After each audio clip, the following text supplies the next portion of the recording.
RSS और BJP के लोगों ने एक षड्यंत्र पूर्वक डीलिस्टिंग का कानून बनाने का आंदोलन इस देश में आरएसएस, विश्व हिंदू परिषद और बजरंग दल के लोगों ने शुरू किया। और खास करके ये आंदोलन जो हमारे समाज के जो भोले भाले आदिवासी है, उन आदिवासियों को साथ में लेकर आरएसएस ने अभियान शुरू किया।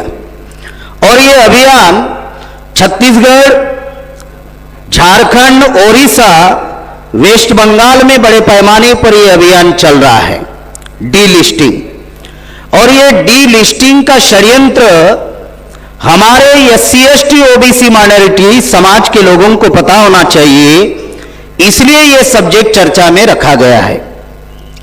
जैसे आप लोगों को याद होगा कि 2016 में भोपाल में बामसेब का राष्ट्रीय अधिवेशन हम लोगों ने लिया था, तो उस वक्त 2016 में एक सब्जेक्ट हम लोगों ने चर्चा में रखा था, यूनिफॉर्म सिविल कोड।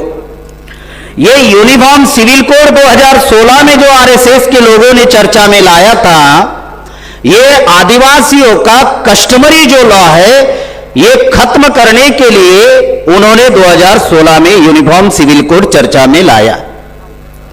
और जैसे ही वामन मेश्राम साहब के नेतृत्व में हम लोग राष्ट्रीय आदिवासी एकता परिषद के माध्यम से जब सुप्रीम कोर्ट में गए, तो यूनिफॉर्म सिविल कोड की चर्चा खत्म हो गई।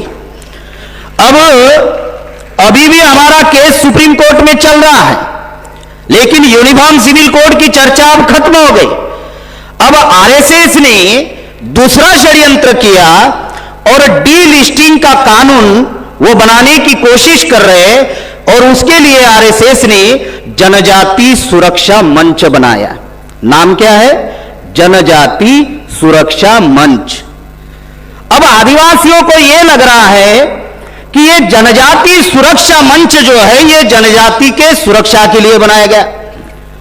अब जनजाति सुरक्षा मंच के द्वारा इस देश में डीलिस्टिंग का अभियान पूरे देश भर में शुरू कर दिया, खास करके छत्तीसगढ़ में। और छत्तीसगढ़ में जशपुर है, सीतापुर है, ये अंबिकापुर है, इस जिला में बड़े पैमाने पर उन्होंने अभियान शुरू किया।